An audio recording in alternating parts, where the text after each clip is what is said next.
ایک سال سے میں نے کہا کہ جناب وہ 2000 ریال لگ گیا تو کیا کرنا ہے؟ کہنے کوئی مسئلہ نہیں، پاسپورٹ نواں بنوا لو، گنجائش ہے، یعنی ہر شے کا حل ہے۔ تو میں نے کہا یار اب عمرہ کرنے جاتے وقت بھی بندہ دھوکہ دے کے جائے، اللہ کے گھر جاتے وقت بھی اس طرح کی حرکت کرے، کیا حال ہو گیا؟ ہر چیز کا لوگوں نے حل نکال لیا، ہر چیز کا لوگوں نے سٹائل بنا لی۔ ایسا نہ کریں، یہ درست نہیں۔ احمد رفو گر کہنے لگا اس طرح سیوں گا کہ پھاڑنے والے کو بھی پتہ نہیں، ان کا پیسے لے یار تو سی دے۔ اس نے سی دی، اگلے شام ہی لا کے بچھا دیا گدا۔ تیسرے دن بادشاہ سلامت آئے، آ کے پہلی نظر گدے پہ ڈالی، اس نے بلایا سب ملازمین کو، کہا کس نے سیا ہے؟ کہا جناب کیا ہوا؟ کہا یہ پھٹا ہوا تھا۔ کس نے؟ کہا نہیں پھٹا ہی نہیں۔ وہ کہنے لگے بنو مت، میں خود پھاڑ کے گیا تھا۔ تو بتاؤ صحیح سیا کس نے ہے؟ کہا جناب آپ پھاڑ کے گئے تھے تو بتایا کیوں نہیں؟ فرمانے لگے اسی لیے تو بتایا نہیں تھا کہ تم خود تحقیق کر لو، بلاؤ بتاؤ سیا کس نے۔ تو بلا لیا، احمد رفو گر آ گیا۔ اس کو جب بلا کے سامنے بادشاہ کھڑا کیا، کہا بھئی تو نے سیا ہے؟ کہنے لگا حضور آپ کے سارے ملازم کٹھے ہو کے آئے تھے، میری غلطی کوئی نہیں۔ کہا نہیں یار تو بڑا کاریگر ہے، میں نے اپنے ہاتھ سے پھاڑا تھا پر مجھے بھی نہیں پتا چل رہا کہاں سے پھٹا تھا۔ اچھا یہ بتا یہ تھیلی جو ہے یہ بھی تو نے سی تھی؟ اس نے کہا جی آپ کے خادم کا ہی کارنامہ ہے، وہ فلانے علاقے کے قاضی صاحب آئے تھے، اس میں سے ہیرے نکال کے تو کھوٹے سکے بھرے تھے، تو مجھے بھی تھوڑا سا حصہ ملا تھا۔ محمود نے سارے گواہ بھی اکٹھے کر لیے، ثبوت بھی اکٹھے کر لیے۔ پھر قاضی کو بلایا، پہلے سارے ثبوت اور گواہ کیس حل کر لیا۔ پھر ہمارے ہاں یہ حال ہوتا ہے کہ مدعی 2-3 ہفتے کے بعد خود ہی ہاتھ باندھ جاتا ہے، کہنا تسی میری جان چھڈو، مجرم پھڑو پاوے نہ پڑھو۔ وہ کہتا ہے مجھے معافی دو، میں رہا۔ ظلم ہے نا، ظلم زیادتی ہے کہ جو بیچارہ اتنے سوال مجرم سے نہیں ہوتے جتنے مدعی سے ہوتے ہیں۔ آپ یقین کریں اتنے سوالات ہوتے، بیچارہ ہف جاتا ہے۔ یہ طریقہ درست نہیں، ایک لٹ گیا اور دوسرا طرح طرح کے سوالوں کے جواب دیتا پھرے بیچارہ۔ سارے ثبوت اکٹھے کر کے قاضی صاحب کو بلایا، تنہائی میں لے جا کے محمود غزنوی نے کہا قاضی صاحب آپ سے غلطی ہو گئی، غریب آدمی تھا، وہ لٹ گیا ہے، اس نے تو بڑی مشکل سے کچھ ہیرے جمع کیے تھے اور اس کی کل کائنات تھی، تو آپ اس کا مال اسے دے دیں، بات ختم۔ قاضی صاحب کہنے لگے آپ مجھ پہ الزام لگا رہے ہیں، سوال ہی نہیں پیدا ہوتا۔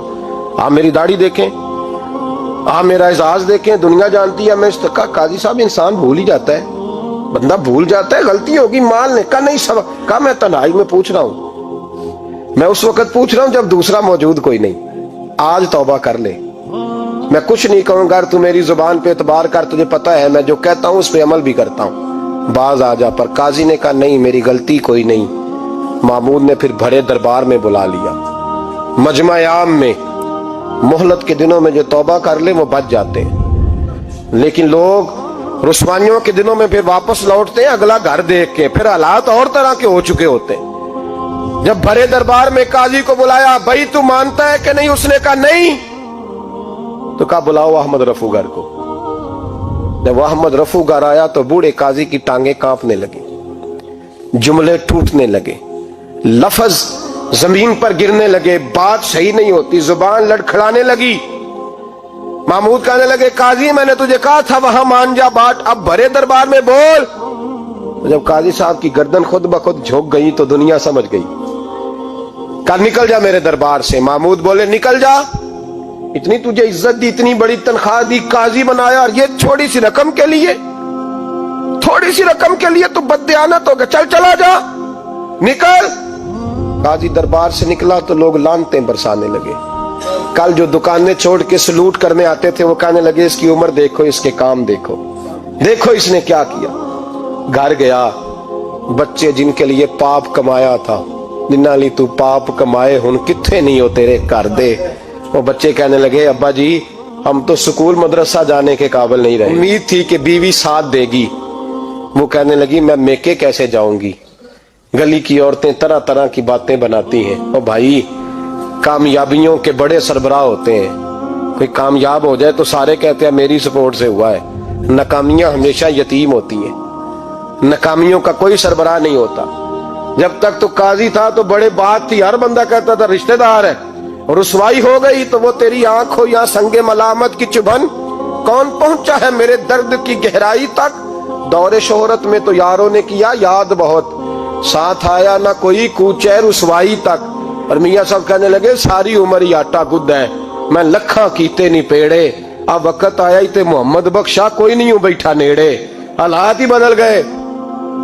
قاضی خاموشی سے اندر چلا گیا، اپنی رسوائی سمیٹ کے بستر پہ لیٹا، نہ روٹی کی بھوک لگی، نہ پانی کی پیاس لگی، نہ نیند آئی، ساری رات تڑپتا رہا۔ سویرے گھر والوں نے دروازہ کھولا تو روح پرواز کر گئی تھی، دنیا چھوڑ گیا۔ حضرت ابو النور علیہ رحمہ بولے، فرمانے لگے یاد رکھو کبھی بددیانتی نہ کرنا، کبھی۔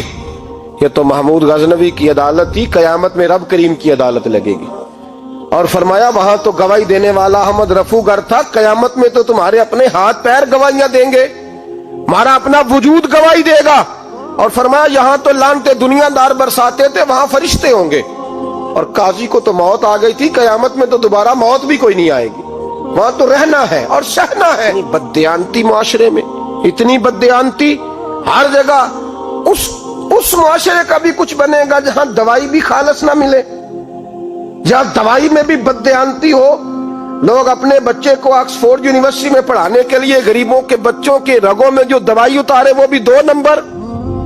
اتنا بڑا بھی کوئی بددیانت معاشرہ ہوتا ہے کہ لوگ یہاں تک دھندا کریں، یہاں تک کہ لوگ لوگوں کی زندگیوں سے کھیل جائیں اور ہمیں احساس تک نہ ہو کہ کوئی مر جائے گا، کوئی ڈوب جائے گا، کیا بنے گا۔